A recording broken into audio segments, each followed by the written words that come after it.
Alternative Dig Talk. Real issues, real talk.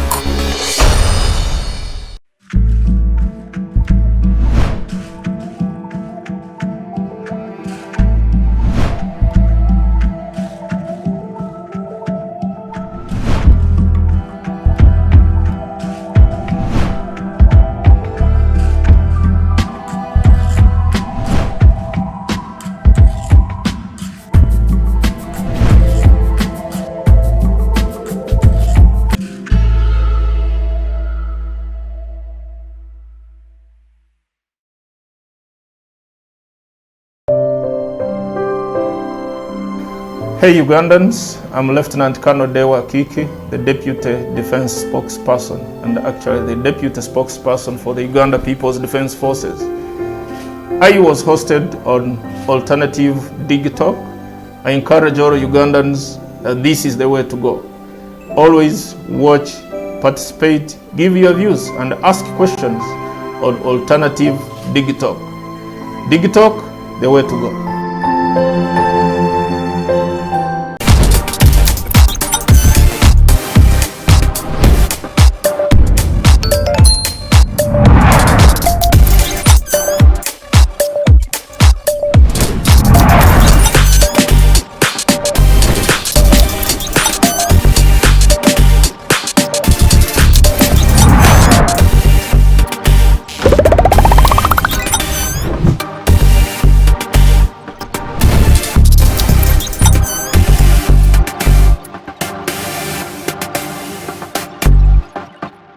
Schools are open. Parents, guardians, have you prepared your adolescents that are pregnant and mothers for school? The government has given us national guidelines to assist with the responsibility of sending these girls back to school. Let us help to provide them with a safe, productive, and friendly environment for their learning. They are still our children living among us in our communities. Their pregnancies, becoming mothers before adulthood, affects them, their community, and our nation. All children have a right to education. Now, let's take them back to school because completing their primary and secondary school education is very important to their future careers, personal development, and being productive citizens of our nation. This message is brought to you by the Ministry of Education and Sports, the Ministry of Health, Ministry of Gender, Labor and Social Development.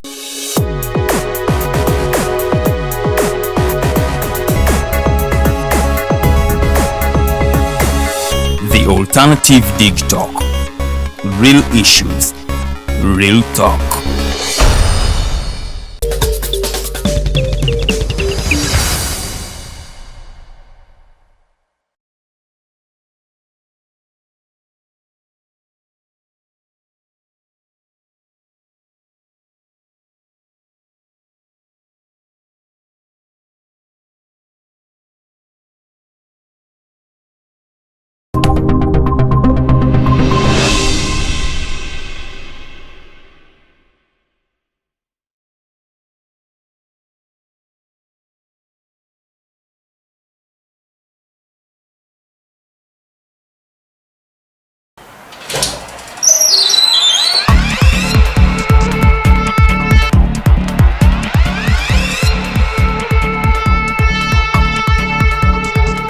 You have got to get up pretty early to go do something.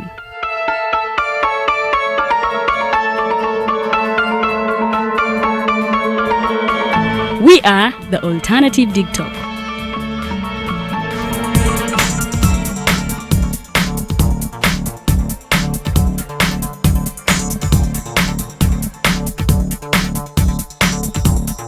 With our mobile studios, we are redefining TV presentation just as technology is setting the pace.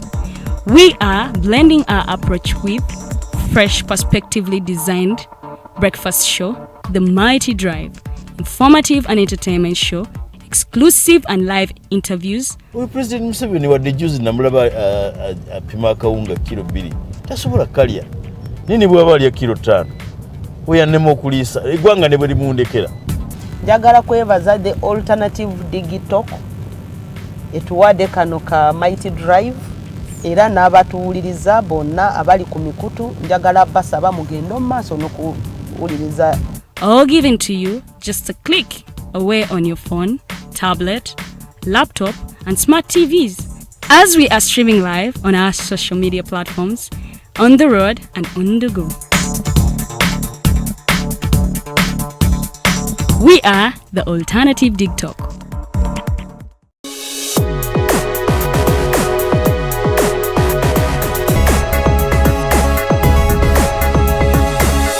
The Alternative Dig Talk.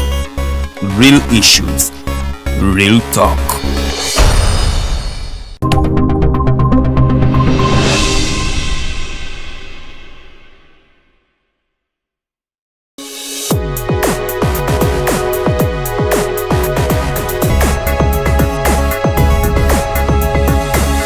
The Alternative Dig Talk.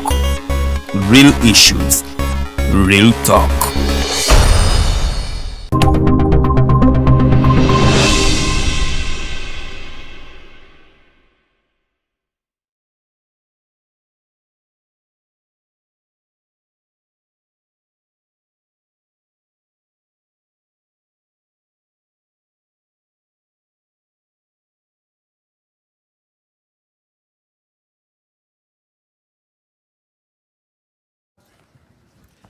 Good evening and welcome to tonight's edition of the Hotline Show.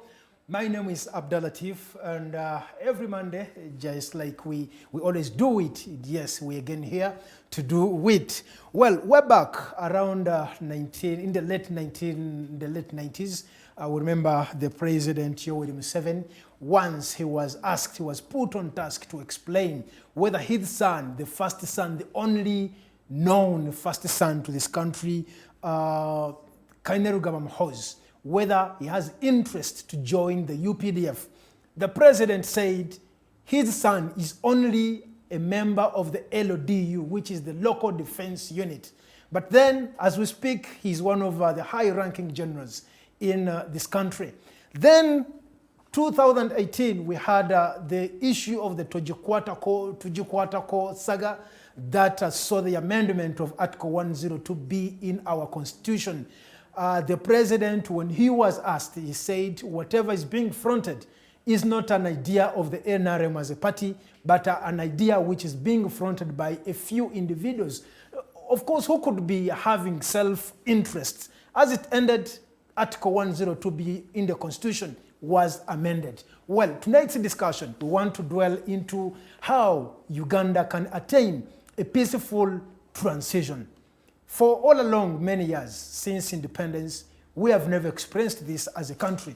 We've gone through a lot, but things to do with the peaceful transfer of power, peaceful handover of power from one party to another, from one individual to another, it has remained a myth. It has remained something which has never seen the light of the day. But we believe, we hope, one day this will have to happen. Well, tonight we will be discussing that. How can Uganda as a country attain a peaceful transition? Much as all the leaders we've had, of course, the transfer of power has never been peaceful. It has been through bloodshed. It has been through guns and bullets. But now we're like, in this era, in this generation, can we have a peaceful way of transferring power? Can we have a peaceful transition of power from Mr. Museveni, President Yoweri Kaguta Museveni, from the NRM to maybe another individual? That person could be you who is watching me or someone else. Well, in the studios, I am glad. I've been joined by comrades. I don't know if they're really comrades, but let me use that. I have on my extreme, on my left-hand side, I have Mr. Kenneth Nyabongo. He is one of the founding members of the NRM Transformers. Is that how you say it? No, it's NRM Transformers Cadre Association. NRM Transformers Cadre Association. And then I also have Mr. Rugyendo. Mr. Rugyendo is a journalist. And, well, we'll have much to discuss. Mr. Rugyendo, please say hi to our viewers. Thank you very much, comrade. Thank you very much, comrade, from the Transformers Cadre. Yes. And to our viewers, I'm happy to be here. Thank you so much. Kenneth, please, you can also say hi to our viewers. Thank you so much. Alternative is Alternative? Alternative Dig Talk. Thank you so much, Alternative Dig Talk. My name is Kenneth Nyabongo. I'm the former parliamentary aspirant Mwenge South, Chenjojo District. And I'm from Transformers Cadre Association, Uganda. I'm working as publicity and communication in the same association. Wow, so I'm you're happy the rightful to person be to be here. Yes. It's a pleasure. Then we also have Honorable Ogenga, Professor Lativo. Oh, my uncle. Is your uncle? Yes. Well, I don't know if we have been able to get him, but he's going to be part of the discussion. Anytime from now, he will be joining us, but he'll be participating online. So as soon as he joins in, the team will be notifying us, and then we also get to hear from him. Well, I want to start with the NRM Transformers Cadre Association. You participated in an election in Mwenge South? Yes. In Mwenge South. And that's Chenjojo District. Chenjojo District. You lost an election. Yes, I do. And here again, you are with a very unpopular agenda. You're ready to lose till when? What do you mean by unpopular agenda? I don't get you very well. Because when you say unpopular, I don't understand. Because, you know, when you produce something, when you come up with a proposal, it can't be unpopular when it is for the national concern. Yes, I think that's a wrong word to use it as unpopular. Which word would you prefer? A popular proposal? Yeah, of course, that's a popular use proposal. Yes, thank you so much on that. We can go with that. Yes, so, for me, as I've told you, my name is Kenneth Nyabongo. I'm from Transformers Cadre Association, Uganda, which was founded to join all members of parliament who participated in party primaries 2020. Those who participated in party primaries 2020, but didn't make it to the 11th parliament.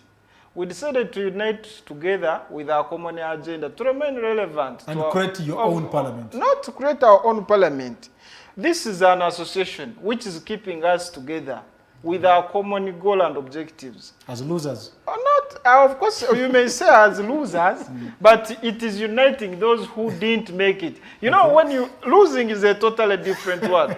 There is a difference between losing and not qualifying. Somebody who is qualified to go to parliament, but doesn't go through at that time. No, qualifying is having the prerequisites. Yes, and yes, you have which the is prerequisites, true. so you qualified to be a member of parliament. Yes. But you didn't go there. You lost the election. I lost an election. So you were losing Fine. the election. Okay, you may say I lost an election, but for me, I would say I was unsuccessful. Okay.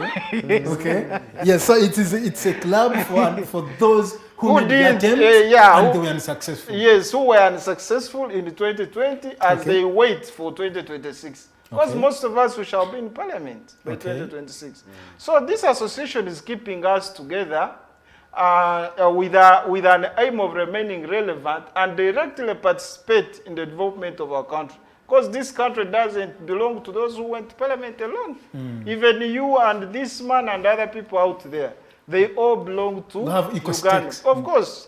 So that's why even raising up these concerns, it is a constitutional right that is accorded to us to raise the concern in favor of our country, not in favor of anybody, for your own information. Well, the country got to know about the Transformers Cadre Association with this unpopular, which you want to call popular proposal of taking us back to the Westminster model, where we have, it's actually the parliamentary system, but other people want to prefer calling it the Westminster model, whereby it is the parliament that should have the final say in determining who becomes the president of this country. This is during 1980, when Mr. Museveni came, he participated in an election as a member of the UPM. And his party, it was very unpopular by then. He got only one vote, that was from Honorable Crispus Chionga in Kasese. And during that time, it was the Westminster model, which is the parliamentary system, that Mr. Museveni overhauled and was like, no, we need an election where each and every person has a say, and that is what we have. Why are you fighting tooth and nail to change the voting system in this country? Thank you so much for your question. I've heard everything. So what you should know, this nation, Uganda, as a country, you said we want to change from the popular vote to a parliamentary system. Our proposal was not only parliament. For us, we suggested that we should use the local council. The local council, Council 5, which we call the council, and the parliament should be the ones to vote the head of state. Not necessarily the current head of state, but for us, we said the head of state should be voted by local council 5 and the parliament. Then, as you state that that system was fought by the president. I didn't say it was fought. You overhauled it. Okay. What you should know as a country, or this nation, Uganda, we are losing a lot of money when it comes to elections. It doesn't make any sense to bring 10 10 presidential candidates in an election.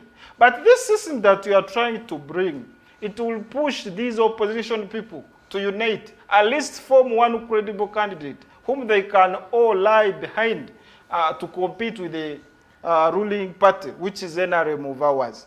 So it is for their own advantage, yet they don't know. They are trying to fight it. So again, when you look at these unnecessary riots, unnecessary killings that comes as a result of an election, and the tension itself in the country, every time we are nearing an election, there is always tension in the country. People are up and down, businesses are destabilized, other people are even shifting from their own country to book even places elsewhere. You saw the other time there is somebody who put their children on the plane to take them to another continent, if I may say. All that can be avoided. There will always be sanity, even during an election. We shall all go in an election peacefully. The nation will be not divided. We shall remain together. Then, when the parliament and the councils are voting, the country will be, together. It will be at peace. It will be at peace, and we shall continue enjoying our peace, which NRM government has brought. Well, thank you so much, Ndogo Nyabongo, Kenneth. I want to go to Bwana Rugyendo. Of late, I've just learned that you're also called Otim. Yes. Well, now, you want me to explain that? No, not now. Maybe you will. Later on. But the Rugyendo, we got to know in the years of 20, maybe 2000 there, is actually is a total opposite of the Rugyendo we are seeing today. What has happened to that Rugyendo we used to know? What was that Rugyendo to begin with? The Rugyendo of that time Was what? It was so...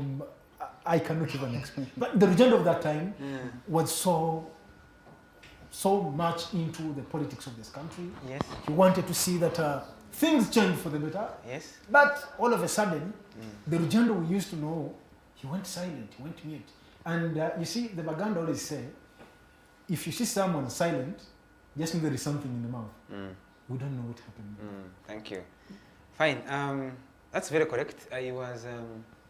I think you are talking about from 2001. Yes, around that time. When I started with my colleagues. That activism, that serious activism. Yes, and we thought we were going to be very disruptive. Disruption means you know life has to keep changing. So we thought we were changing things, and we made our impact. Okay. Clearly, but when it comes to me personally, and you say what happened to the Rugyendo that we used then to, and now, yes, he has not changed. We are seeing the total opposite. No. Okay. He has not changed. I want to assure the viewers. No, I have not changed. Okay. I am somebody who pursues authentic servant leadership, and I'm very serious about it. I can see the seriousness. Yes, and it's the reason I'm here, because I don't just come to these spaces for just show, for a show. Yeah. No. So I have not changed. I pursue the ideas of the original NRM. I beg your pardon? The original NRM. It came to transform this country, and it The original NRM. It had a small Bible, and some people have not followed that Bible. It had the Old Testament, and people focus on the and New we know Testament. them. Yes, they don't follow it. Okay. That's where I was born. I was born in that Bible. The original NRM. Yes, and we're going to pursue that. It's our time now. So I've not changed. When you say Rugyendo politics, what has changed? You see, I you were I was in strong Narfenya. critic. I was taken to Narfenya, and then taken to Ruzera, 86 days. And then you got silenced. Silenced by who? By who? I am only silent, quote, because I'm in school. That's all. Okay. I'm pursuing studies, and when I'm done, we shall be back on the space. We will feel you. Well, thank you so much. This is the hotline. We always do it like this every Monday, trying to discuss. We want to see that this country gets to where it should be, regardless of one's political affiliation, as long as whatever agenda each and every person is trying to drive is for the good of this country and even the generations to come. Mr. Rugyendo, we want to start with there's so many things now making rounds in the different media platforms. The other day we saw, yesterday or the other day, we saw the first son visiting Rwanda, visiting the project, the president. Of course, we all know what is happening between Uganda and Rwanda. The border, Katuna, I don't know how they call it the other side. Gatuna, yes, Gatuna. Gatuna border has been closed for now 2 years. And much as there are misunderstandings between the two heads of states, it is always presumed Uganda and Rwanda, they have issues to solve. But in the real sense, these issues could be maybe between the two first families, and that eventually make the citizens, suffer the consequences. What is your take when we see the first son visiting the president of Rwanda? But of course, notwithstanding that we have had talks, mediation talks have been taking place in Angola, in Rwanda, and even the president of DRC, Tshisekedi, has been attending them. But they seem not to have yielded anything good for now, much as we strongly believe something good will come out of them. What is your take on the first son's visit to Rwanda? For me, the first son's visit to Rwanda is a painkiller. Okay. Because the citizens of both countries have been in so much pain. And that's what we have seen on social media if you've been following. It's a painkiller. Painkiller means temporary remedy. And then we see what's going to happen. Yeah. Secondly, Ugandans are forgetting a lot. 10 years back, exactly 10 years ago, the two families were visiting each other. Yes. And there's something that happened that people didn't pay attention to. Those visits ceased? No, during the visits, something happened, but the people did not, Ugandans and Rwandans didn't. They didn't pay much attention. Me, I paid attention to that. I was very clear about it. I saw the two people, Museveni and Kagame, exchange cows, but not just cows, special cows. In Runyankore, Nyabongo, maybe you may also understand this. Enkoroji. Enkoroji means the cows of the head of the family, the special cows. Yeah, those... the most darling cows. The most darling cows, thank you very much. That's what Museveni and Kagame exchanged during that time. When they exchanged Enkoroji, even the other side in Rwanda, Kagame did the same.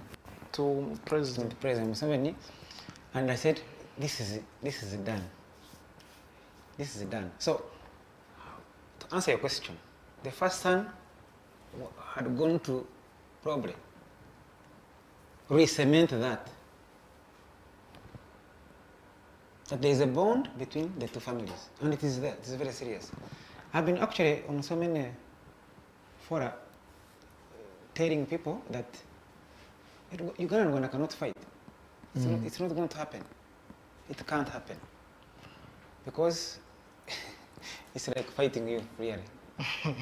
It can't happen. So for me, my take on this visit is a painkiller, and it's a signal of good things to come. Yeah. Because, for example, Rwanda is almost like half of Uganda. Small. And people who run Rwanda grew up here. And people who run Rwanda also are Ugandans. We also have Ugandans the other side, and we have Rwandans this side. People who run Uganda actually are also Rwandans. And why should they fight?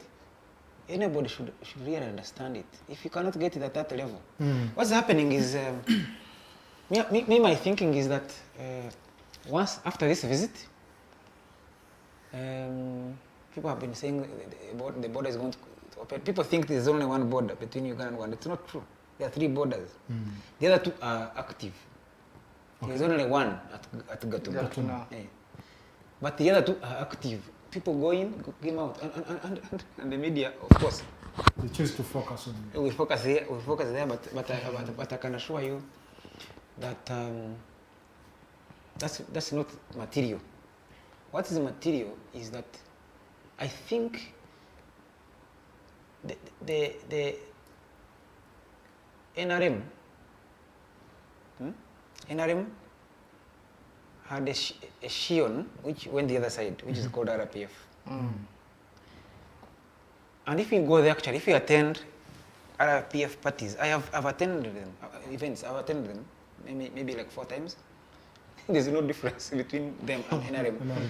Except that RPF, the other side, is a bit more organized. Read from the same script. More organized. It's the same script. So that is General, my brother General Kainerugaba went to visit the leader of the other party in Rwanda. Is not a serious issue to discuss because they're talking about the same things. I think we need to educate and help our viewers. Thank you. We all know that Kainerugaba is a serving an officer. Yes. Who should not take any political position at the time. So, I would like to find out. I am sorry to ask all these questions, but you could be a bit closer to the power centers in this country. I said close. I watch. I said close. Not close, but I watch. Now, you talked of encourage. Encourage. There are 3 scenarios here now. Did Muhoozi Kainerugaba visit in the capacity of strengthening the family relationship? Did he visit in the capacity of Uganda and Rwanda at the diplomacy level, or did he visit Kagame at the level of political parties, NRM visiting RPF? Is it RPF?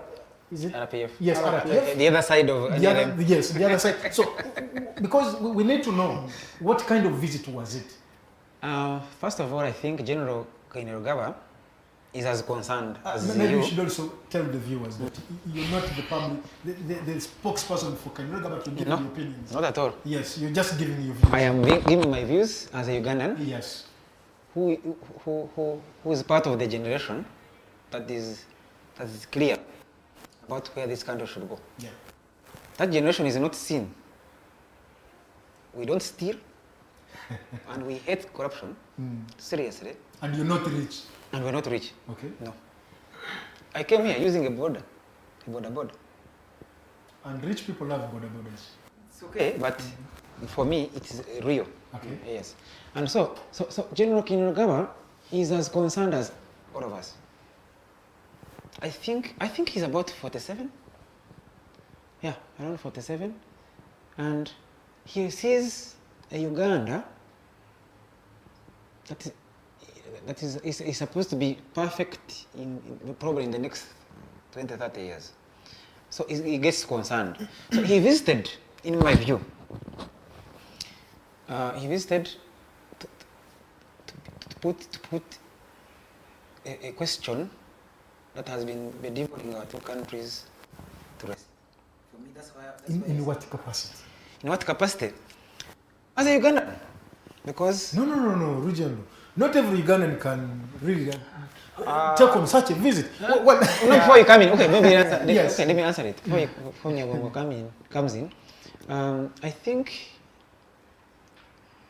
in my view, he visited in the capacity of someone who's concerned. Okay. Concerned about the situation between Rwanda and Uganda, because if Rwanda and Uganda do not reconcile, East Africa cannot happen.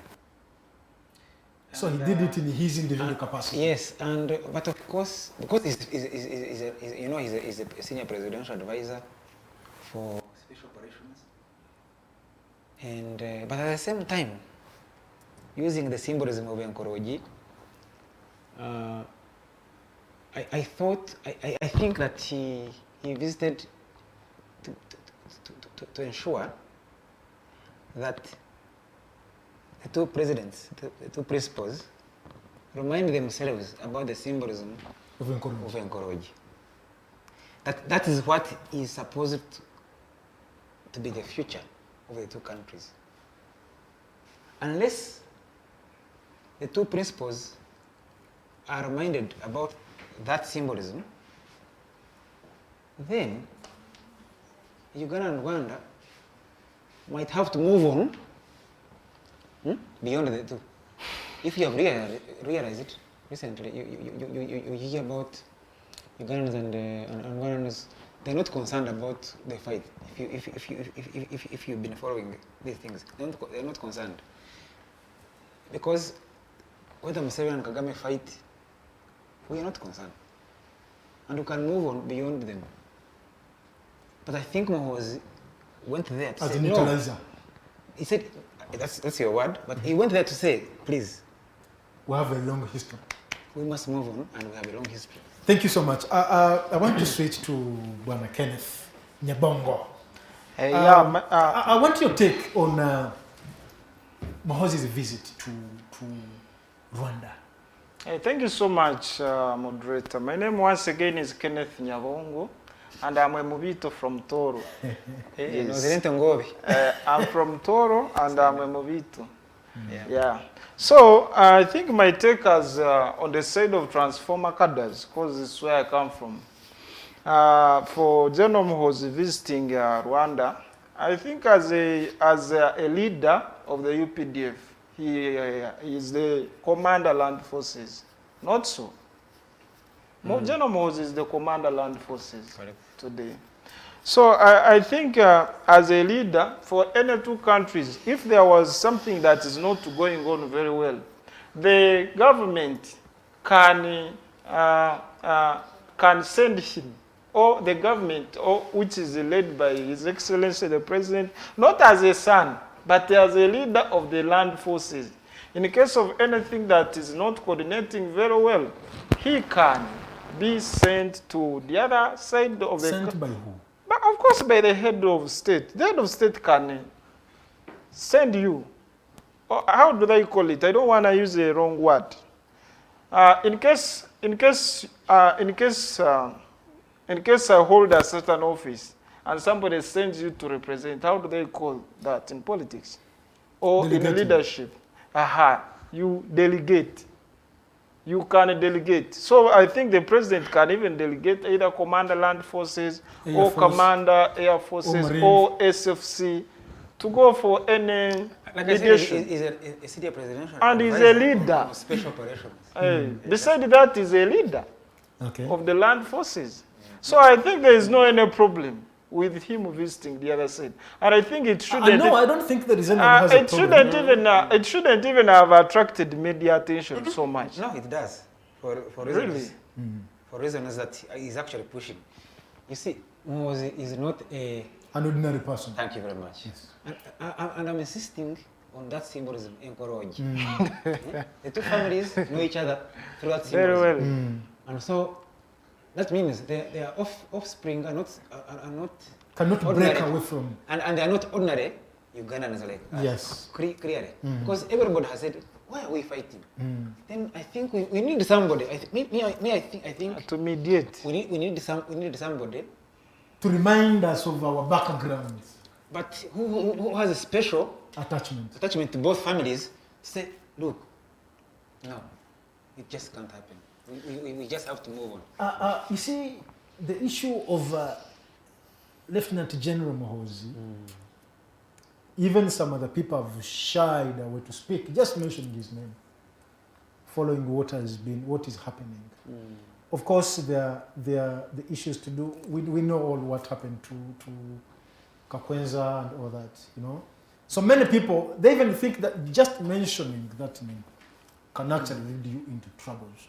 I even don't know the kind of risk we are trying to involve ourselves just discussing this matter.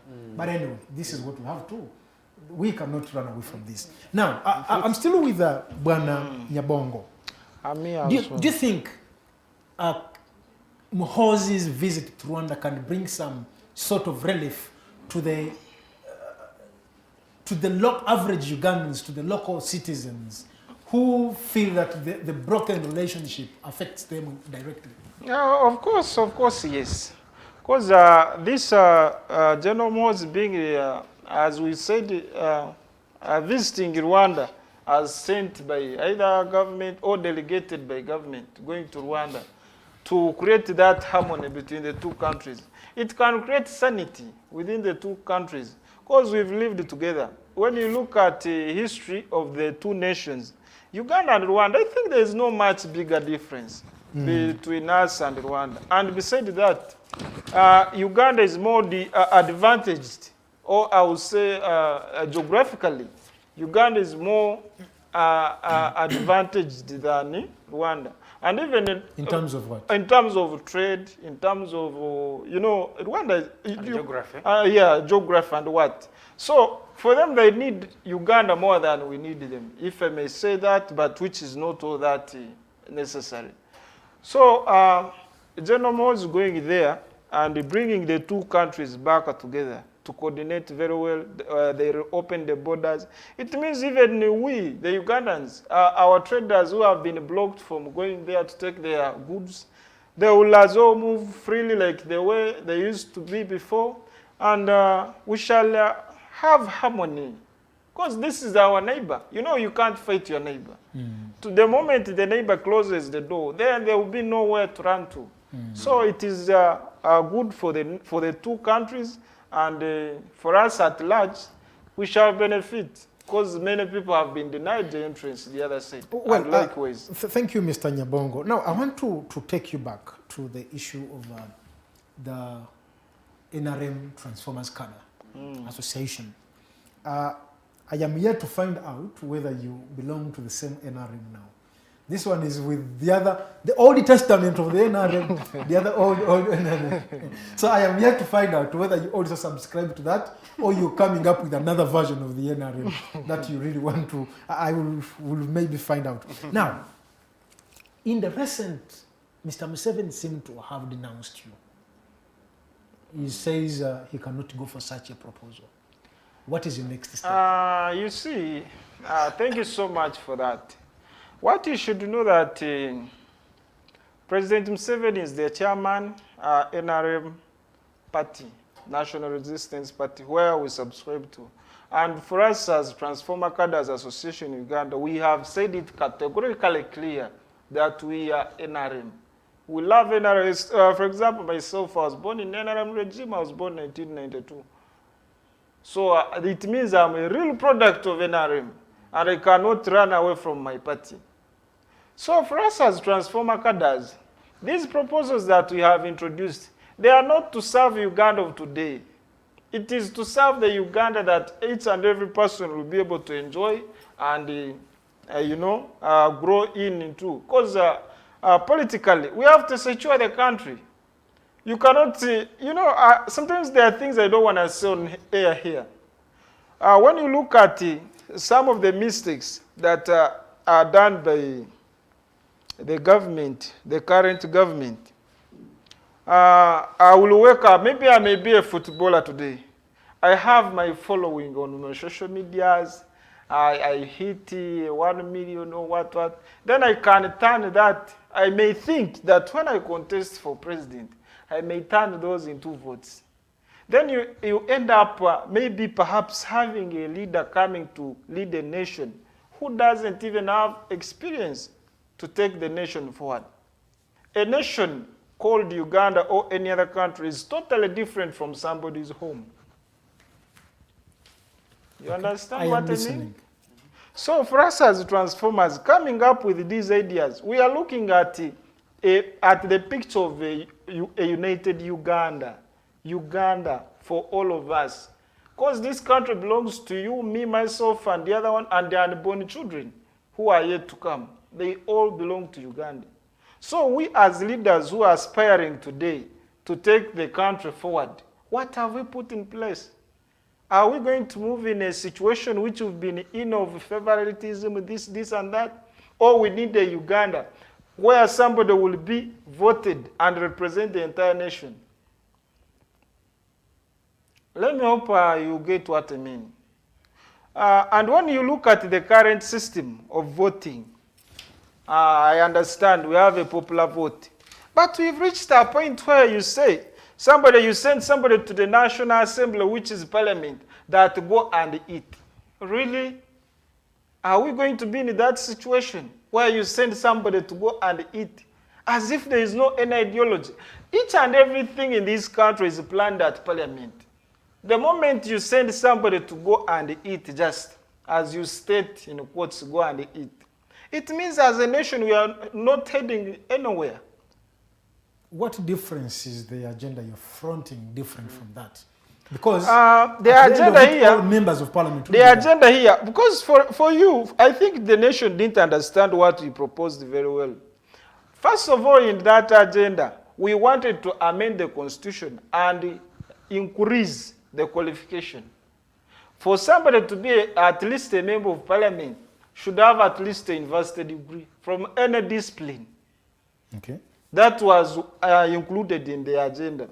To increase the qualification for parliament to be at least a university degree. That is one. Secondly, we looked at the council, local council 5.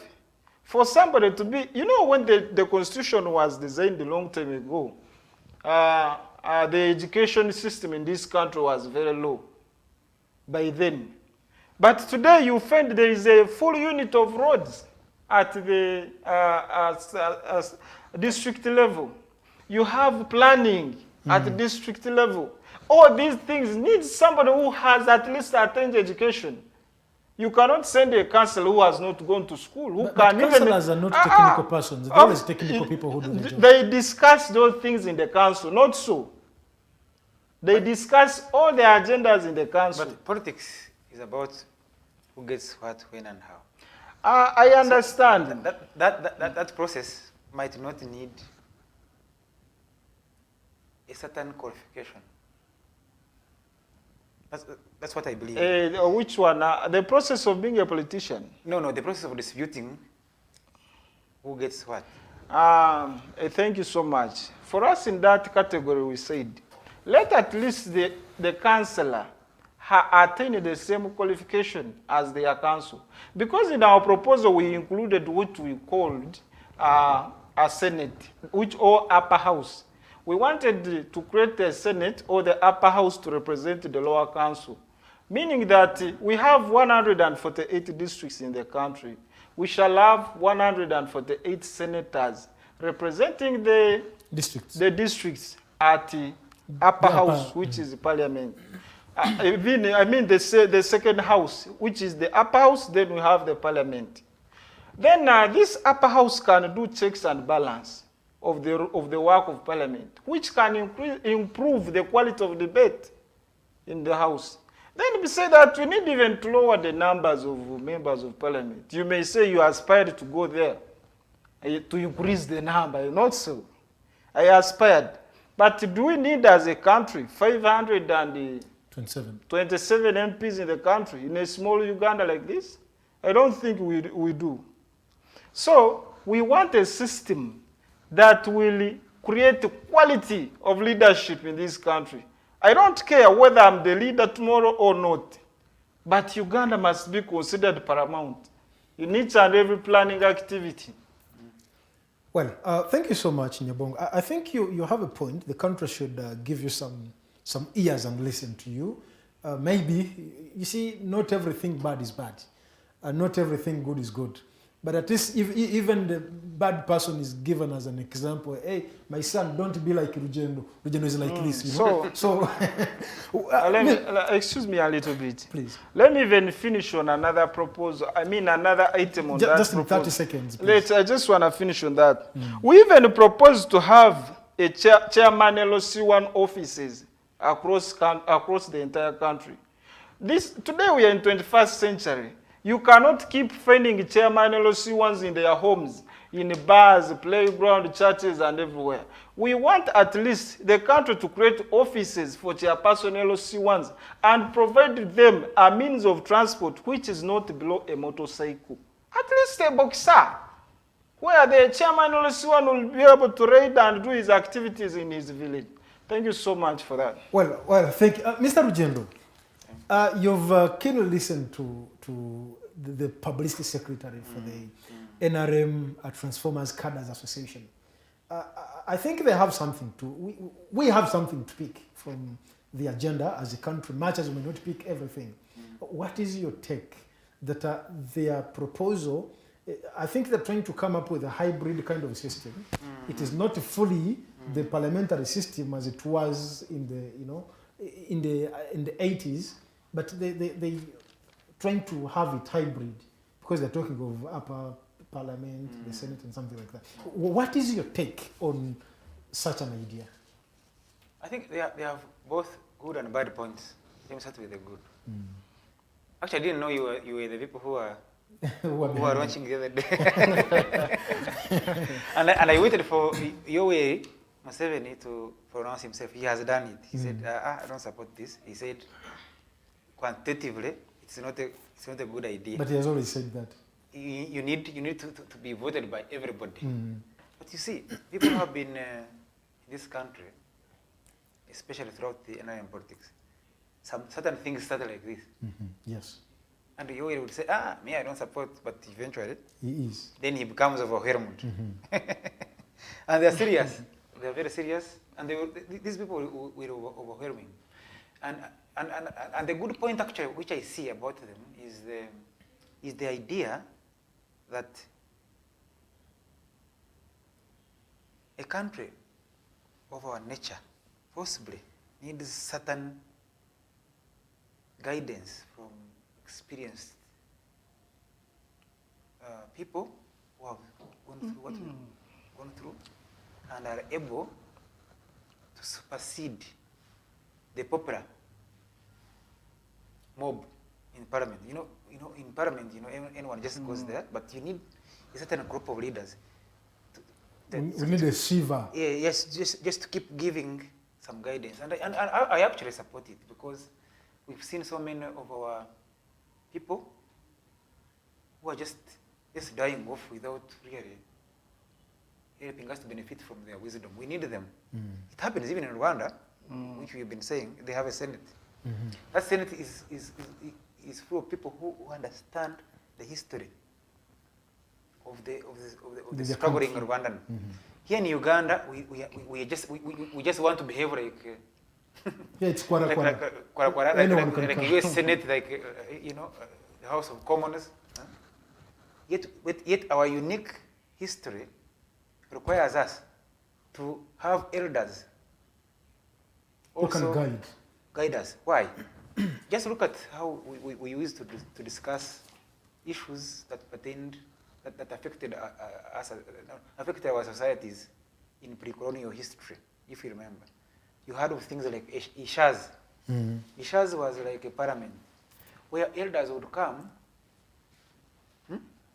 and tell us, teach us about certain things and how we should be behaving. And I think your people are trying to import a bit of that, yeah, which is very important for me. Now the bad side of it is the way you have packaged it. in my view. You packaged it as if, you know, we can create a president just out of parliament without the legitimacy of the real person. Because why? You know, why did you lose? I'm sure you lost because I've just seen your ingenuity. You lost because somebody probably paid more money to the voters. And the feeling is, he's there just because he or she paid their way to parliament. Now, we want, so you are trying to get an aggregation of such people to choose a president for Uganda. That's not going to happen. For me, I actually agree with you, Eri, that it is important that everybody goes through that test. A president should be voted even by a street sweeper, because that's how they feel about how their country should be run.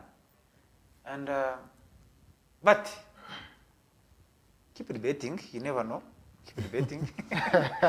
and again, the second point about the bad side of that is that it's as if NRM is not sure about its popular support. Popular support, the word popular comes from Latin, populi. Populi, actually. Populi. Populi means of or and by the people. So why do you want to create a situation where NRM thinks, start to think that probably they are not sure about their popular support. Because if you say, if you go a parliamentary system, it means that NRM can actually create a parliament to vote itself into power, and that's not acceptable. Let's go to the people. And they decide. They decide, yes. Well, Nyabongo, you have a rejoinder? Yeah, I just want to supplement, or maybe give a comment on what he has stated. Okay. As you say that, let me remind everyone, people are listening right now. There is no any party in Uganda that is more popular than NRM. Correct. Yes, NRM is still powerful, and it is still here to take leadership of this nation for even more than 200 years. I believe you can agree with me on that. So this proposal that we have introduced, we as Transformer Cadres, we are not looking at over the Smanye NRM has lost, it will bring popular, we are not sure of our popularity or what. First, we are looking at the economy of a country. We are looking at the economy of a country. As you know, all the challenges we have in this country, all the political wars we have fought have been as a result of an election. I heard that during the Amin's time, the Sabasaba with Otim, I heard there was a war to remove Amin. Then this, was it 86? It was 80 what? Which my uncles fought, that liberation war, which brought the NRM government, NRM into government. All resulted out of an election, a miscalculated elections. We are saying, as a country moving forward, because NRM, whether you believe it or not, it has created the sanity. Let me finish up on this. I need to guide you. Because when you refer to an election which happened in 1980, and it led to your uncles going to the bush to fight, you're taking us to the same system. No, it is because not. That is the system which was being used by them. No, it is not. We did not have a popular vote. Actually, it was a parliamentary system. Yes, it was a parliamentary system. Yes. Okay, you will forgive me on that. Actually, for me, if you're talking about transformation, let me tell you, and you agree, and I'm glad to hear that NRM has created political sanity. It has settled the political question.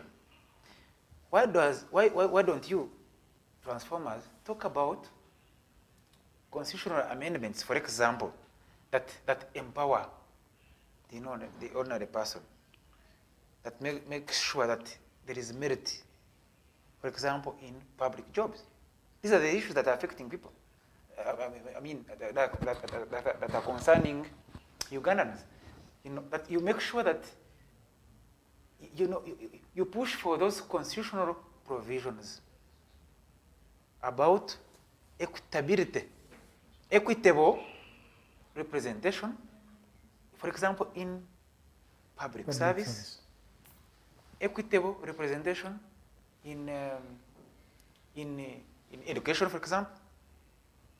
You have heard of those things called set house scholarships, going to some certain people. I have a young man who was a Russian. He's a biochemist, actually a biochemical engineer, who has been given a scholarship by the Russian government. And I said, upkeep is yours. The boy has run around for 3 years. Yes, try to get it. You can imagine. Well, he can't even get even. Well, let's first take a very short break. Then, when we return, so for me, I want you to pursue those sort of things. I will start from there. Yes, let's just break off briefly. Then, when we return, we shall continue the discussion.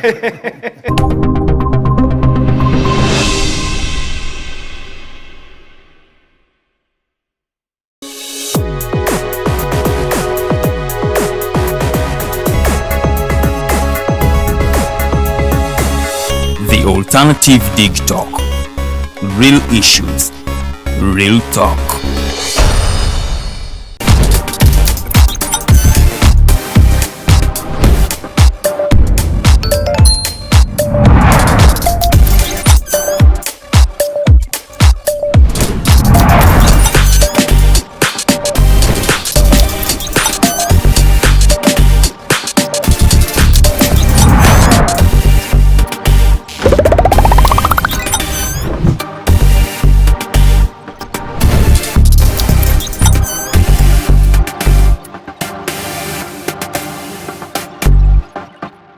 Schools are open. Parents, guardians, have you prepared your adolescents that are pregnant and mothers for school? The government has given us national guidelines to assist with the responsibility of sending these girls back to school. Let us help to provide them with a safe, productive, and friendly environment for their learning. They are still our children living among us in our communities. Their pregnancies, becoming mothers before adulthood, affects them, their community, and our nation. All children have a right to education. Now, let's take them back to school because completing their primary and secondary school education is very important to their future careers, personal development, and being productive citizens of our nation. This message is brought to you by the Ministry of Education and Sports, the Ministry of Health, Ministry of Gender, Labor and Social Development. Hey Ugandans, I'm Lieutenant Colonel Dewa Kiki, the Deputy Defense Spokesperson and actually the Deputy Spokesperson for the Uganda People's Defense Forces. I was hosted on Alternative Dig Talk. I encourage all Ugandans that this is the way to go. Always watch, participate, give your views and ask questions on Alternative Dig Talk. Dig Talk, the way to go.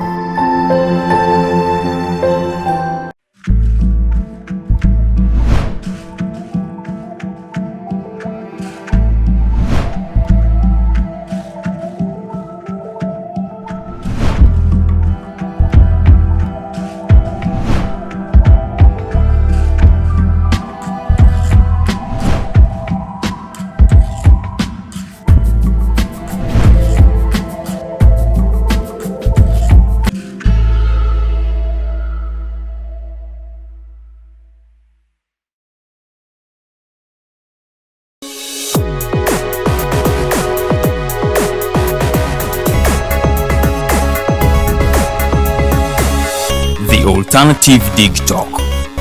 Real issues, real talk.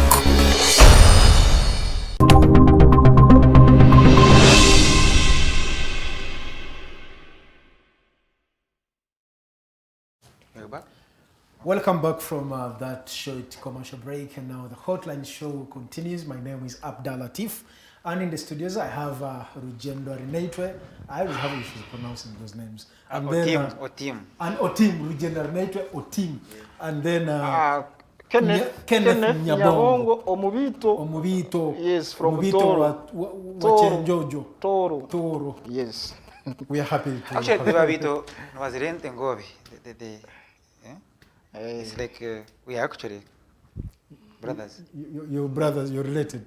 I think the whole country is the totem. The Ngabi.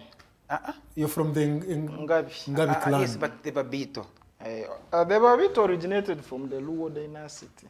But the totem is a sacred cow. Yeah, I know that. Well, before we went for the break, we are still looking at we are actually trying to dig deeper into the proposal being fronted by the NRM Transformers Cadre Association. There's some things I find maybe viable if they could really well package their message and sell it to Ugandans. But the question would be, this question is coming to you. I'm actually also going to respond to it. You see, Uganda as a country currently, we are going through a lot. People, the economy is down, you know. Correct. The education system still has challenges. Actually, many schools have chosen to close. The other time I was seeing, is it East, there is that school in Ntinda? East High in Ntinda. They operated for like 1 week. They're like, no, we can't continue. And like our students, you can join these schools and at the same rate. You see, so there are so many things. Do you think this is the right time really to discuss the voting system in this country? Or we would spend much time trying to revive the economy, trying to improve the health sector, which has issues, trying to revive the education sector. Thank you very much. Do you think it's time for that? Yeah, thank you so much for that. Thank you so much. As you all know, we have issues in the country and we are aware. And those issues will not end right now, as you think. So it is a collective agenda for all of us to participate in changing the status of our nation. So for us as Transformer Cadres, of course, each and everyone packages his message. For us, this is what we have packaged at the moment. You've left the rest to the other people. No, we are not saying, you know what, every organization or institution has got its own aims and objectives. For us, we have looked, because Uganda has many people and has many groups of people.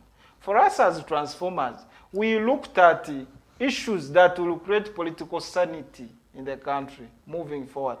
Because the NRM government has put this country on a stage of development. Here where we are heading right now from today, we need to continue the peace and security, continuity where are we heading? Of peace and it's like security. There is something you're foreseeing. What I'm foreseeing right now, okay, what I'm seeing. Uganda is on a steady progress. Maybe if you don't see it, I don't know. Uganda is on a steady progress right now. What we want is continued peace and security. Because you have tested what peace can do in 36 years' time. You've seen the different changes we have been able to achieve. The country has changed a lot. We have roads from one corner to the other.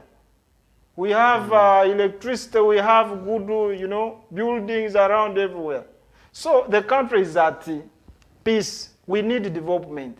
So we as Transformers, we are looking at factors that will guarantee that continuity of peace and sanity in the political arena. Because we know any mess in the politics, you can drag this country backwards. You see, in the United States, in the year 1984, there was a gentleman called Mario Cuomo. He was from the Democratic Party. At one point, President Reagan said, America is like a shining tower on the hill. Yeah. And Cuomo was like, that is what the president sees when he sits on the veranda of the White House. So when you talk of whatever that has been transformed, whatever glittering, that as you may wish to call it, one would say, maybe given the position where you're seated, that is what you're seeing. And where I am, I could see things differently. He could also see things different. Sometimes it depends on the position. Now, Mr. Rugyendo, we are still struggling with corruption. he still maintains. I am happy both of you are from the NRM. I said the old one. Yes, both of you are from the NRM, so I don't know whether you're in the same NRM. Actually, I don't know which NRM he subscribes to. I don't know whether you also, are you part of the Old Testament? For me, I'm from NRM as a party. I don't know any other party. I was born in NRM, and that's where I subscribe to. So you don't know about the I don't know all the new what. You were born in 1992. Yes. I was in senior 3. Well, in a country that is still struggling with corruption, Yes. in a country that has issues with human rights, in a country that still has issues with the rule of law, in a country that still has questions to do with the transparency within the electoral system. You see, I'm deliberately using questions because a question can generate two answers. You're right. One being the opposite of the other. So in such a country, do you think it is timely to engage in the discussions to determine how presidents should be elected? Read the question again.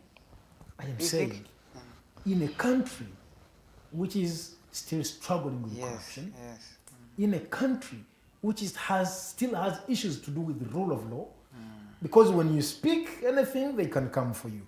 In a country that still has questions to do with human rights, a country that still has questions to do with the transparency of the elections and how they are conducted, do you think it is timely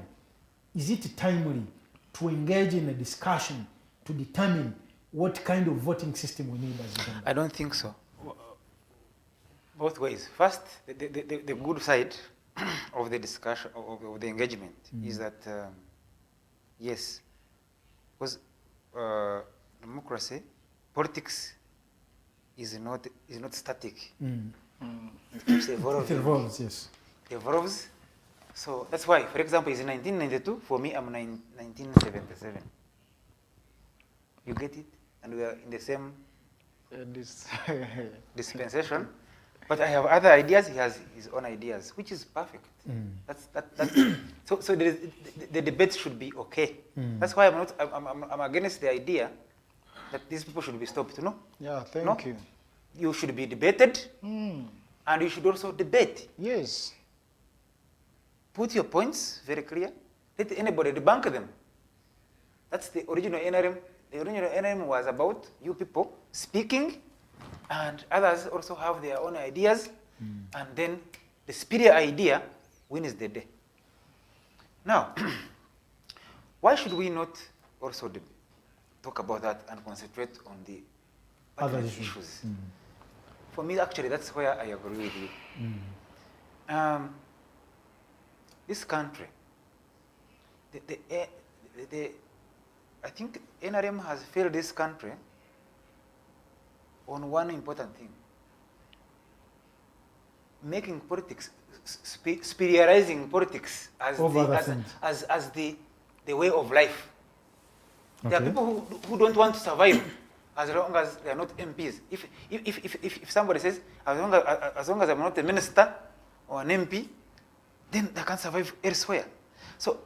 And the narrative has been that politics in Uganda is the only way of life, is the only way you can earn some money. And we have neglected the other opportunities elsewhere, which should be spiritualized, enhanced, and packaged as also superior as politics. And for me, that's why I fought Yoweri. Because you just can't, you can imagine, he hasn't even celebrated 1 year in power, in this Chisanja. But everybody is now talking about 2026. Really? Really? We have issues, serious issues. People are not going to school. People's children have been impregnated, and nobody cares. Schools have closed down. Teachers have left careers. They make chapatis now. And there nobody, is one I know. Listen to me, nobody cares about it. I want to hear that kind of debate. Nobody cares. Really, nobody cares. Everybody's talking about transition. Everybody, these people are talking about 2026. Really? Why don't you wait at least celebrate at least 3 years in the no, office. the first year in this challenge. That's how politics has been. No, our country has been bastardized. And I'm very serious about it because some of us are very concerned and we are quiet but extremely concerned. We must make sure that we tackle certain things. For example, none of us takes our children, including myself, to public schools. You go to UK, to Europe, to the United States, the countries we want to admire about their democracy. Look at their education system. The public schools are the primer of transformation. I think it's the same even in Rwanda here. Yes, but look at our public schools. I'm very sure, even you cannot take your child to UPA school. You can't. Why? Why? Because people who are running our affairs don't care about them. No. Why? Because their children don't go there, so they will not care about whether they have those schools have cement, have doors, have everything. I want the original. That was the original NRM. It was supposed to do that. It's not doing it. Should I come in a little bit? Please do. What you should know, public schools are still there, and myself, I'm a UPE product. I know that. You can either believe it or not. I'm a UPE product, and it was introduced by NRM. But are you happy? Are you happy about the conditions? I know the situation. Okay. Let's the capitation grant that goes there. Are you happy about it? The teachers. The teachers and must be very unique. Let's. I'm also UPE product, by the way. Pre-UPE product. What the situation is not. If you go to my Twitter handle right now, you will see where I grew up from. The schools I went to. I've put pictures there. I've seen them. It is okay. We want to see transformation because you cannot have a country. You cannot talk about a modern country. People are going to Mars right now. Actually, even beyond to the interstellar state. Some machines have crossed to another universe. But the United States, we cannot talk about that when you have these kinds of conditions in our schools. It's not going to be possible. I know. But okay. Thank you so much. I can see the situation that all these comrades are talking about my situation in different public schools. That is true. Because when you look at the budget that goes to public schools, it is still wanting. Not so. And the situation there, because I've been there, I'm a UPE product. I grew up from there, I started from there, before joining maybe, other schools. But moving forward as a nation, I think the government is in the kitchen. When the government is cooking, you don't need to ask for kujabula. Do they call it kujabula? The government is cooking, and it has been adding. It started with UPE, it added UCE, then it added USCE. That is Uganda Advanced, Universal Advanced. I think currently there is loan schemes for universal secondary school for university. So the government is still in the kitchen cooking. Those things that are not going on well, I think there is room for improvement. We cannot criticize because when you look at even the budget of the nation, the country has got a lot of things to do. And the budget is too low. That's why the government is borrowing. If at all we are collecting enough taxes, then maybe a bigger budget would be going to public schools. Let's now appreciate the little that we are receiving as we move forward to increase the budget. Actually, initially, universal primary education, each student was getting how much? I think was catered for, it was 2,600. But I understand of late, they have increased, per term, I think. To how much? Per term, 2,600. But I think of late, it must have gone to around 10,000. It must have gone to around 10,000. But now, still the question, the quality of education we still we have. You see, you look at someone whose tuition is 10,000 per term. You see, because when we talk about UPE, USE, one would think maybe there is a lot of money coming into that school. But let us tell these people that if you're in a UPE school, your tuition is 10,000 per term. But Maybe even the citizens can like, our children, they pay 10,000 per term. Maybe they will understand. Maybe it can help some of these schools. It can actually help even the parents. Actually, I remember you not demand for a lot. Actually, President Museveni said, okay, you make sure you give them entanda. Entanda is lunch, lunch, which we used to pack in the but container. even some parents have refused it. They say, you gave us everything. Now, the question I want to, Nyabongo. Yes, sir. You think you cannot wait for even a month to bring that discussion to the public?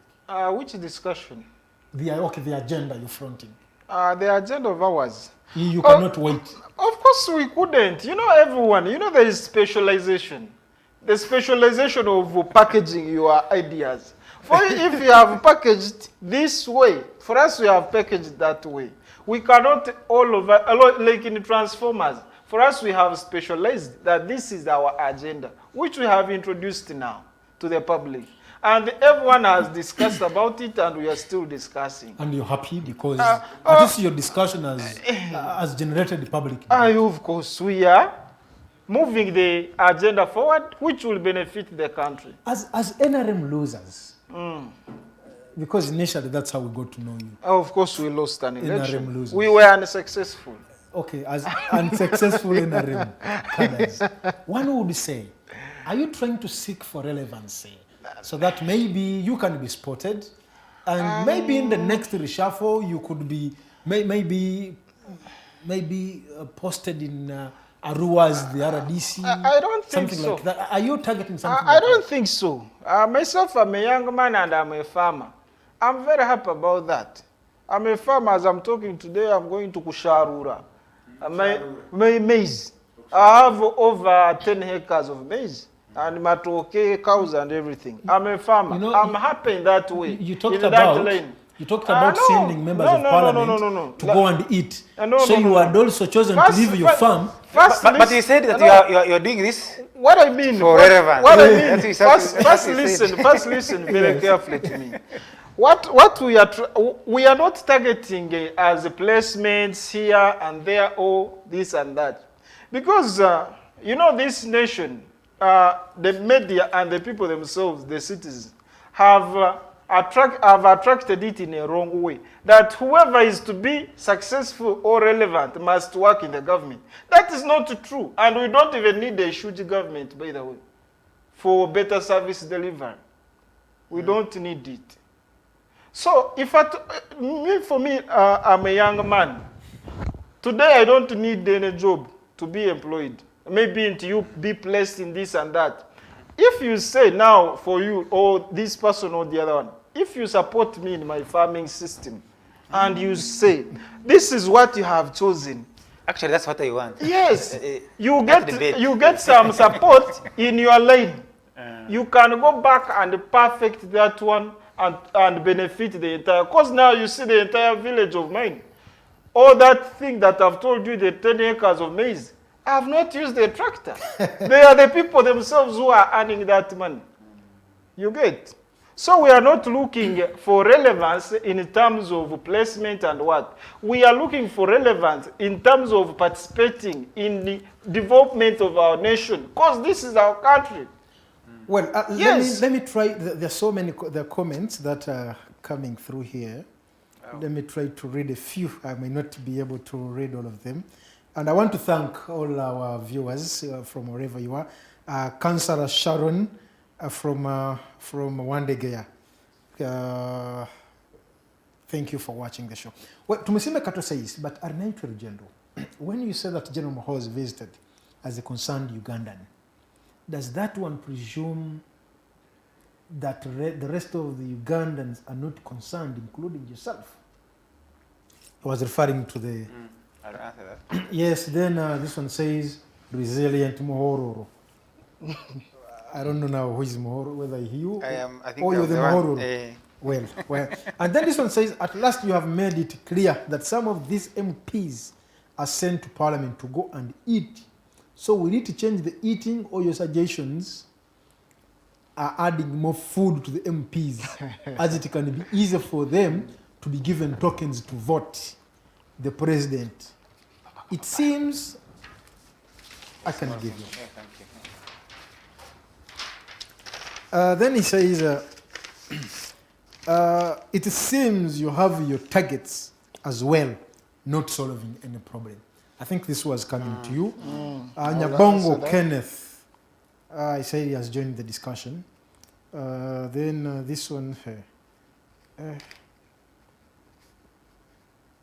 now my comments have disappeared. Someone should help me retrieve them.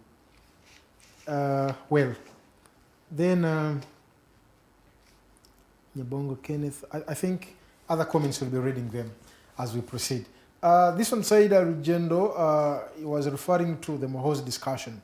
He says, when you say General Moho is visited as a concerned Ugandan, does that presume that the rest of Ugandans are not concerned, including yourself? Maybe it would have been you instead of General Moho's to go and visit President Kagame. And then for you, Mr. Nyabongo, this one says, at last, you mentioned this actually, that some of these MPs are sent to Parliament to go and eat. So will your proposal change the eating, or your suggestions are adding more food to the MPs as it can be easier for them to be given tokens to vote? By the way, you see, I think you also mentioned it. Most of these debates, they always start like this. We remember the Tojikwatako, when I was starting, I started giving you back when in early 2000 there, so I think it was Semuju and other people who asked the president whether his son is planning to join the army. And the president said, my son is just an LDU who has no interest of joining the army. As we speak, he's one of the high-ranking generals. Now, if you go back to the NRM, I want to take you back, if you remember, during the speakership elections. Now NRM has a clique, it has a group of 29 people who determine who becomes who in NRM. If you remember, during the speakership elections, how they call it, the National Executive Committee, NEC, NEC had endorsed Kadaga. And then the SEC, which has only 29 members, they said we are Folanya. And no one could come up to change the decision. So if we see such proposals coming, they may not be coming from nowhere. It must be something very, very calculated. And actually, even the people fronting this agenda, they may not even have a clear idea of its source. But now, we have to tag it to you because you're the people now pushing it forward. Please respond to your questions. My question was one. Thank you very much. Unfortunately, I didn't get the name of the question bearer. He says that at last, we've stated it categorically clear. I have stated it that people are sent to Parliament to eat. I didn't mean that each and every person who goes to Parliament goes there to eat. That is not true. Actually, there are credible MPs in the Parliament who have been voted genuinely, and they go there and participate directly, bring proposals that benefit this nation moving forward. So we are saying there are people, there are some people, not all the people, who are voted. I will not give an example. I'm not here to criticize anyone. Who are voted, who goes to ask for, to request for votes with a view that, please, kindly, send me, I also eat. Meaning that the National Assembly or the theater of decisions or the Parliament, where all the decisions either affecting the country positively or negatively are discussed, has been reduced to a place where people get money to eat. We are saying that one must stop. We must vote credible. How is your proposal changing that? Of course it will. How? Since if the parliament and the local council are the ones to vote the head of state, you as a citizen, you will know that now I have to choose very carefully whom I'm sending there to represent me. Because what you are saying, the view of your MP, shall affect the decision, shall affect your decision down. Because you are the one who has sent him. You have delegated your authority and vested it in your MP that you go and vote for me. It is a red herring, really. But no, let me complete. My MP knows what I think. Let me complete on this, boss. We are not adding more food on MP's plates. That is not true. That's not true. We shall vote credible members of parliament, who are really tested. Because now you see, a man like me, I'm a young man. Maybe I was denied to go to parliament because of money. Not that I didn't qualify. And you see, that's a challenge. I'll tell you, for example, in 2015, no, 2016, my majority contested. No, relinquished her parliamentary seat. In yes, in Tungam, yes. I was one of the people who went there to stand. But when I told the people, I said, you people, I have a pickup, you bring fuel, and also we contribute to writing the manifesto. I said, for you, you are elitist. They said, for us, we want a Kagwira war, which I didn't have. I said, you bring fuel, contribute fuel, have a pickup, and then we write together the manifesto. They said, credibility. So that's how I quit. And you first, let me finish on this. So what we mean, those MPs, because within our proposal, we want even to regulate the amount of money invested in an election. For example, we are saying a member of parliament shouldn't spend in an election more than 250 million. To not happen. Of course, the parliament can enact a law. Unfortunately, these are our opponents. I think they cannot.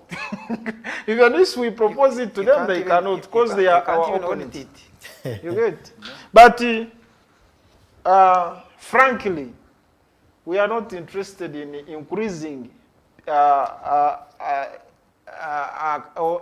chicken or fish on MP's plates. No. Actually, I am foreseeing now, if we go back to the parliamentary system. But why are you forgetting the council? We've said the council favored parliamentary system. No, It's the same. it is the same system. Hey, but, okay, let me call it the Westminster model. you call it that way. You see, I am even Why don't you have an African model? That's what I really... I am foreseeing a member of parliament walking out with 500 billion. Yes. Because to vote a president. To vote a president. It will happen. Please respond to your question. I think, was this Sharon? Or somebody else? Yes, it was like... why? If we went in the capacity of a concerned citizen, why are we not seeing other citizens, including you? Actually, it would have been you or him or someone else. Oh, okay. Let me first tell Sharon that at one point, actually, I went on I think I was on NBS TV, and I said, I wanted to walk on foot from Katuna with a white flag up to Chigari. I wanted to walk. With the white flag? Yes. I asked. Implying what? Like peace. Okay. The white flag means peace. Okay. I even asked some people in security. They said, you'll be shot. I said, but who can shoot me if I'm talking raising your white flag? Peace. But that's what, for me, I thought I would do. But in the community of concerned Ugandans about the failure of Rwanda and Uganda to reconcile, somebody has stood up, who's General Moses. He occupies some special place. For example, he can charter a plane, me I can't, to go there. True. But it doesn't mean that some of us, in our spaces, are not pushing for something for these initiatives. Yes, we have been pushing seriously in our small spaces that we can afford. For him, we can afford a nyonyi. For us, we can't. But of course, again, you have to understand who will Museveni or Kagame believe in. I'm not a child of Museveni, and it takes me back to that symbolism of encourage. Yeah. Probably, maybe we call him PK. Paul Kagame, when he sees him, he says, maybe I can listen to this one. If he sees Rugyendo, he said, that one, maybe. So I think we should take advantage of this. Why? Because why should we be at war? For what reason? Why should people's children die in Congo, on the border of Rwanda, fighting a war that they can't understand? Why? I think this Moses is genius, in my view, to try to prevent a confrontation. Why should there be a confrontation where people are going to die? Why should they die? Rugyendo, do you mean to say that the status quo may change after this gentleman's visit? Yes, we are hoping actually that border will be open because it's the most common border. I told you there are two borders are open, but there's no serious trade going on between those two borders. The serious trade. Actually, this is the main border. That's the main border. So that's what we want. We want economics. We want to sell. Let them sell akavanga this side. For us, we also sell our cement the other side. That's what we want. Nothing else. Well, you see, many questions would arise if I go by his allegation, of course in courts, that maybe, whatever we are saying is maybe. Maybe he was sent, like you said, maybe he was delegated. And one would say, if he was delegated by the president, why would he delegate his own son? We have the Minister of Foreign Affairs. I think I will answer. Confidence building. We have... you see, if you send Rugyendo... No, but there are even some ministries that you'd think they are very central in this. Like the Minister of Foreign Affairs. Am I allowed to give an... Because of that symbolism, Nkoroji. People don't understand. Now, if we have Nkoroji, it definitely now takes away all these allegations. It is a family feud. It goes to the family. It's a family fight. And that's why I say... And I want to insist on this show that the fight between Rwanda and Uganda is a family fight. Yes. They should not involve us. No? We are just victims of the circumstances. Yes. And I'm going to say it here. Let me repeat it. Now, it's a family fight. We saw one of the in-laws of the first family coming up with a tweet that I'm very sure. I think someone's on the line. Chief and your panelists, good evening. Good evening. How is it? I honestly, I don't even know how to express myself, especially regarding to Mr. Kenneth. Now, the gentleman that leads this country has over 80 or so ministers. And if you consider people with genuine documents, want to assume that over 70 or thereabouts are graduates. In fact, most of them have master's degrees. But you look at how they have mismanaged this country. And remember, he says that one of the concerns that they have under their rules is something that NRM people, or those NRM people who lost rules as coalition, whatever. He says that they want to amend the constitution so that parliamentarians can be, can be graduates of degrees. I want to believe that one of the problems of this country isn't about having illiterate or semi-qualified leaders. It's a moral question. You can have someone of senior 6 reasoning more than someone who holds a master's degree. I am aware that he is aware that Professor Gilbert of Kenya is a full professor. Was one of the most corrupt people. In fact, he was even remanded sometime. Captain Mukura. Kim White is a full lawyer. All of these thieves, for lack of another word, are graduates. They are educated. Look at the achievements of Amin with his illiteracy, for lack of another word. Look at the achievements he achieved, and look at these professors and these graduates. he has revised his thing. For some reason, you might even wonder, I mean, we may not wonder why those people lost, and now they want to be relevant for lack of another reason. May God bless all of you people.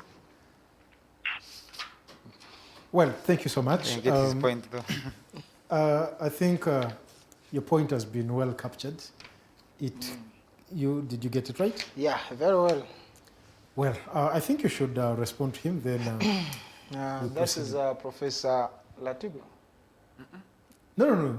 That is who? That was just a caller. Hey, yeah, yes. I thought it's an online professor. No. The professor, you would see him there. Hey, thank you so much. I've heard him very well, and he's saying that the situation in this country has not been, so many educated people, the professors and what have been corrupt and, mismanaged their offices and involved in different misguided, or I may say misguided activities. That is true. But as a nation, you have to put it clear. I'm not saying that senior 6 leavers are not credible.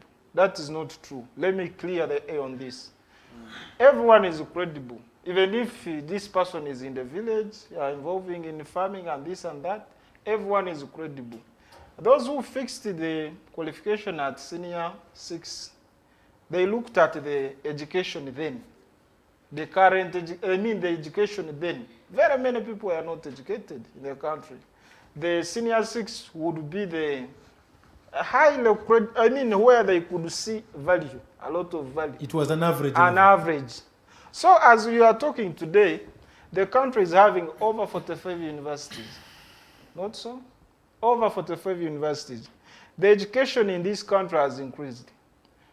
Saying that we should do by system, increase the qualification. Today, everyone almost in parliament is having a degree, masters, what. Most of those people are educated.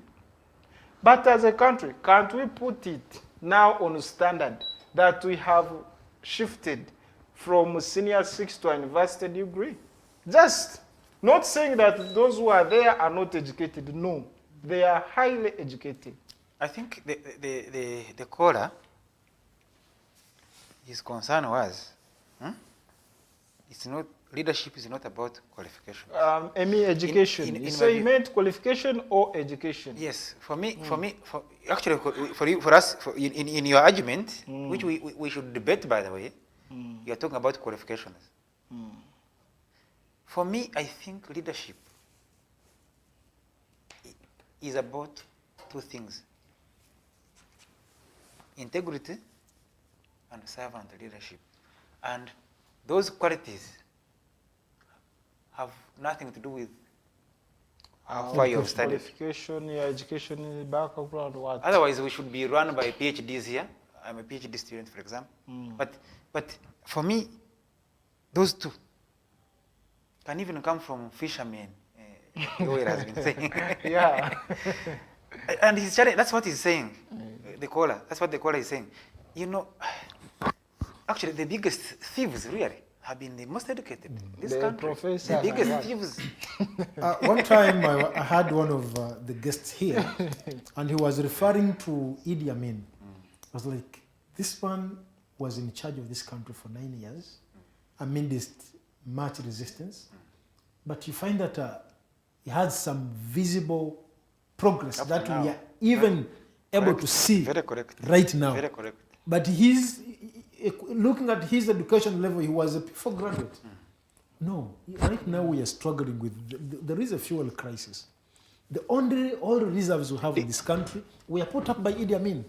Let me tell you, do you know why we have fuel crisis in this country? Because the elite make a markup somewhere in Erodet. We are aware. The people, should I complain your graduates? Should I comment on the fuel crisis? Please do. I think the cause of fuel crisis in this country is lack of law. It's created by lack of law against hoarding. The moment these people who run petrol stations heard that there is a crisis at the border, they stopped selling the fuel they hoarded it, with an aim of hiking the price. But let me there must be a law against hoarding of essential goods that can yield the country into inflation. For example, let me tell you, why in this modern day and age don't we have smart ways of delivering fuel in this country? And the people in charge are very well educated. They caused the crisis there at the border. It's not the drivers that caused the crisis. It was the educated people who caused the crisis. But the crisis couldn't have couldn't have been identified immediately, because the moment you know, if it is 2 weeks' time, you have already stored enough fuel in your tanks. 1 week situation at the border cannot lead to a heightened price increase. Because people want to make a killing. So since free market economy, which is not regulated. Since the country is running on the forces of demand and supply, so these people take advantage of the situation. Correct, but the state, yes. For me. So what does the state need to do? Is to enact a law against hoarding of essential goods and services. You should also not forget that we are in a liberal market. I hope, but I think the law is, I'm not a lawyer. I hope there is something, because hoarding is illegal. Yes. Hoarding. But again, even when there's no law, you see, the kind of economy we are in, it's a free economy. Yes. Whereby you can choose to sell your goods at whatever time. Yes. Yes. And it's up to you to go and buy. You a farmer. You said you a farmer. Yes, you can determine your price and keep it. And like I will sell it next year. What I'm saying on essential goods. Yes, because you see fuel. Food is essential. The moment you tamper with the fuel and joke with the fuel, we can have a hyperinflation in this country. I think that's actually it happened. The whole problem goes back to planning as a country. You see, this whole thing started when we are trying to compare the persons who hold the real values, of leadership. The educated versus those who did not go to school. Idi Amin, a P4 graduate, during the time when the population was less than 16 million people, True. He had the idea, he had the knowledge that, as a country we need fuel reserves that could take the country for like 3 months in case of a crisis. Actually, it happened when, was it Saudi Arabia? During the time Saudi Arabia had chosen not to sell its oil to East Africa. So he said, no, we should put the oil reserves. And the question is, now we are in a country of 45 million. What has happened can't we plan properly for this? Well, I want to switch. This was by the way. We are just trying to. Now, yes. This is for you, Mr. Rugyendo. I was asking about the tweet from the most concerned Ugandans. From the in-law of the first family. Oh. Those tweets came after the visit of the brother-in-law. How do you interpret those tweets? First of all, I think... I'm sure you also saw them, right? I'm not well conversant, but we shall I read... normally don't go on No, you mentioned the name, Odrek. Yes. He wrote those things. I read them. I almost wanted to challenge him, but I said, let me just keep my peace. Why? First of all, it's like trying to shut Nyabongo and his people down without any credible counter-argument. So, you cannot say that people who are discussing succession politics on media are useless, are noisy, and are enemies. Who are you to say that? Who are you to say that? And I hope you can hear me out. That's very wrong, coming from an in-law of the chairman of a party. It is very wrong. Let people say what they want. That's what went to the bush and lost lives. To allow people to say what they want. If people think they should discuss a succession process, counter-argue them, don't abuse them. And for me, caricaturing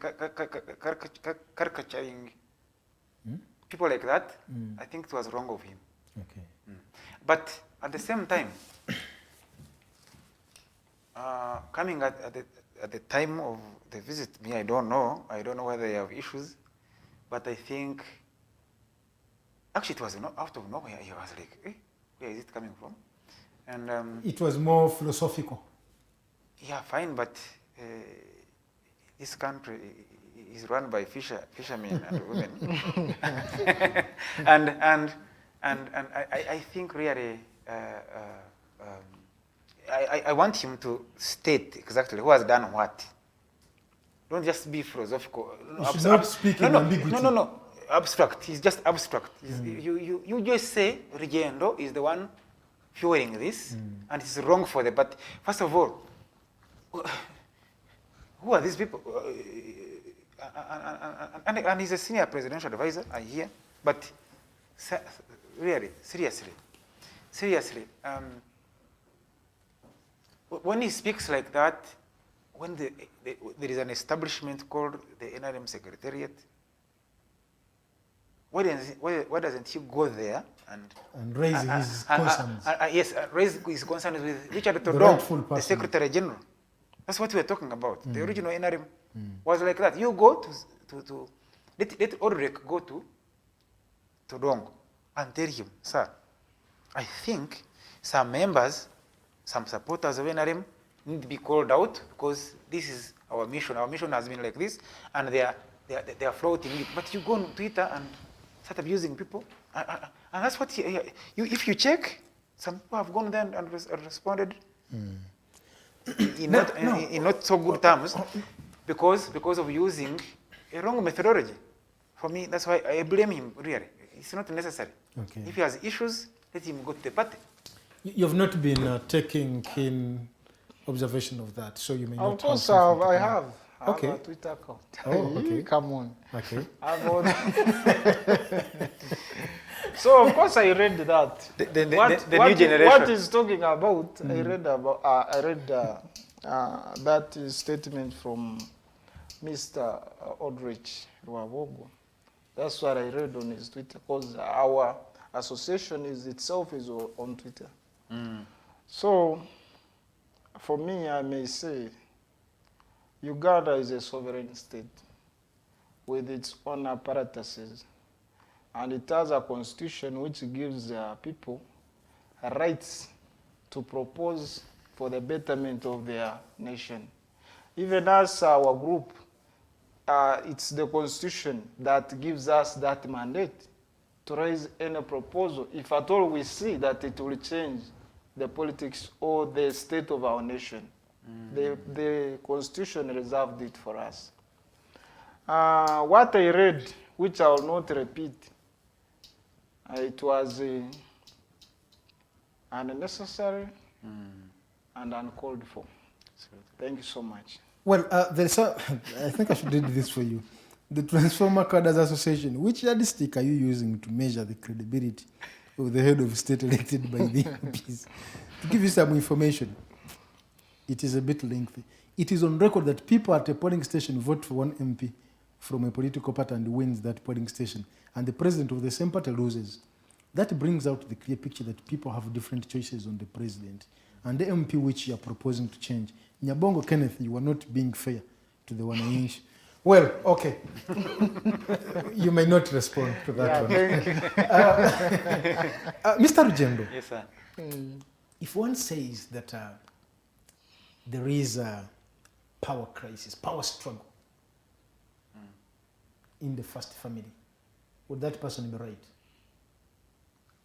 For me, I think that I am saying this because I know there is a very close proximity of you and the power center of this country. Really? I don't think so. So if one says... I'm very ordinary. Yes, you are. But let me answer the question. I'm very ordinary. It's not true. Let me tell the viewers. It's not true. I'm not close to the power center. I admire the power center. That's correct. That's the correct position. Is there a power crisis? Power struggle. Power struggle. About what, really? About what? You see... I think, well, in my observation, there some members probably of the first family have political ideas, political interests, like any other Ugandan, which may clash. For example, if SJ, Muntu, and others, and Bobi Wine are clashing, you should expect the same in other places like State House, where people also have the same interest as these people who are fighting outside the State House. So I think there's no power crisis. I think it's just assumed. Power struggle. It's assumed. It's assumed because I think President Museveni is still around up to 2026. We don't know. He's still around. He may choose to resign. We don't know. Why? He may choose to. What? So you know this guy. I don't know him. I don't know him myself. So what I know. You know what he's capable of doing. No, I'm not saying I know him. But he has never been a quitter. If you have been following me, I read him a lot. He has never quitted. He's a head of state. Okay, now the point I'm trying to, you see, with us we have the opportunity to discuss with the wananchi at the lowest levels. Yeah. And when you happen to interact with them, you'll get a clear picture of how people understand and how they look at things. It is assumed, I'm saying assumed, that the First Lady could be interested. Of course, we have the Mohoz project and its move as it's also there. You could be an apologist, I don't know. But and then the son-in-law also must have expressed interest. Let me tell you something. I think Ugandans behave like football fans of the European leagues. When Manchester and Arsenal are fighting, here, we kill ourselves. After the game, these two footballers... They shake fair game. No, not even that. Just they go to the bar And have share drink. While we are killing each other, really, does any sane Ugandan think that there can be a problem inside the State House? It may not be a problem as such. Or people pursuing different ideas. It is not possible.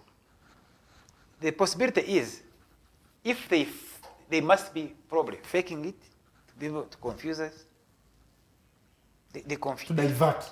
No, they can fake something to see which Ugandan is saying what, but it cannot happen because Museveni is a family man. He's very serious about his children, and they always meet.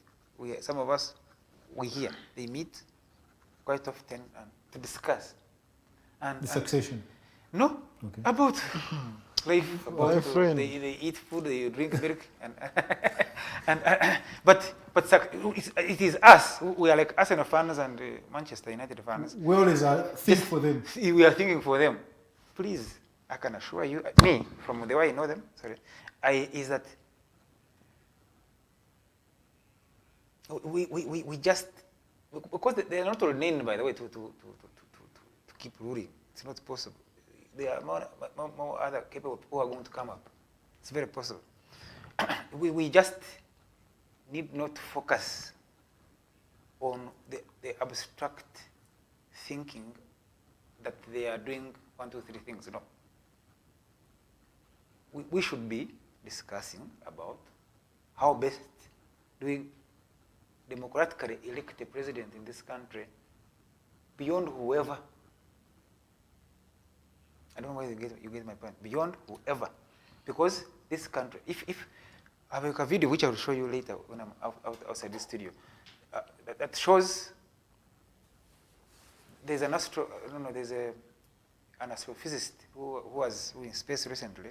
I forget his name, but he was this side of the moon, and he pictures Earth, and the video shows Earth is just like you know that seed, that cabinet seed. Mm-hmm. When you are there, that's how Earth looks like, and that planet called Earth has been here more than 6 billion years, and we shall leave it. I don't know why people just waste time thinking that they can supersede over that planet. It's not possible. The most important thing is to these things that you mentioned: integrity, servant leadership, and whoever can fit that profile, whether he's in the State House or outside, will be voted. Rugyendo, is the discussion on transition of power relevant in such times? It is yes and no. After Yes and peaceful transition. Yes and no. First of all, yes. Why? Because since for 36 years, we've not witnessed Not only actually a president, even before, a president handing over.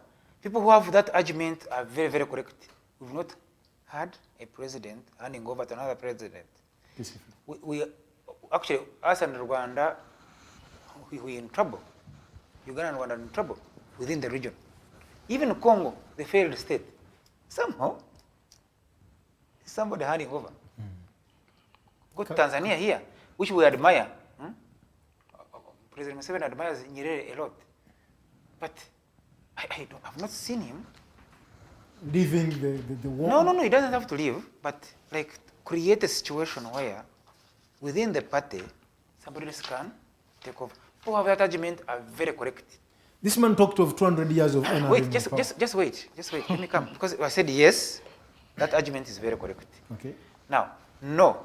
Why? Because it's not necessary now. Because we have Nyabongo and his people have 5 years. Let them first deliver the 5 years, and we'll see what happens in 2026. But I think Ugandans deserve a situation, a moment at Kororo where somebody says, comrade, good luck. What's your name again? Sorry. Abdalla Tiff. I'm giving you this. I am going home, but I'll be watching you. We need that moment. Why? Because the lack of it has created tensions in the country. I can assure you. Let nobody lie. I'm afraid we are running out of time. The truth is there's tension in the country. There's anger in the country. Mr. Nyabongo, Yes. do you think this country can ever realize a peaceful transfer of power? Now, it has been experiencing that all the time. I beg your pardon? Of course, there has been a transfer of power all the time. Because there is an election. Peaceful or not peaceful? Of course, peaceful. We always go for an election. From 2011, we had an election and we had a new president in the House. Then 2016, we went for an election and a new president was put in the... Please, I need your last word. Then, give me your last word, we run out. Thank you so much. Thank you so much, Mr. Latif, for hosting me at this is Dig Talk. Dig Talk. Yes. Dig Talk. Thank you so much, and I'm very privileged to be here. And to the Ugandans out there, I will say, we love you so much. Thank you so much. Rugyendo, just your closing. I thank you guys for this opportunity and for being very innovative, because this is a unique TV, in my view. And I'm studying digital media, by the way. That's what I'm investigating. And you're on the right track. Thank you. And I promise to be back. Thank you. Well, I want to thank all our viewers and the team that I have worked with, Anita on camera, JJ, and then the team in the control room. We love all of you and we thank you for the good job you've done throughout the show. And then for all those who have been following, we thank you and always keep it Dig Talk. My name is Abdalla Tiff and I wish you a good night.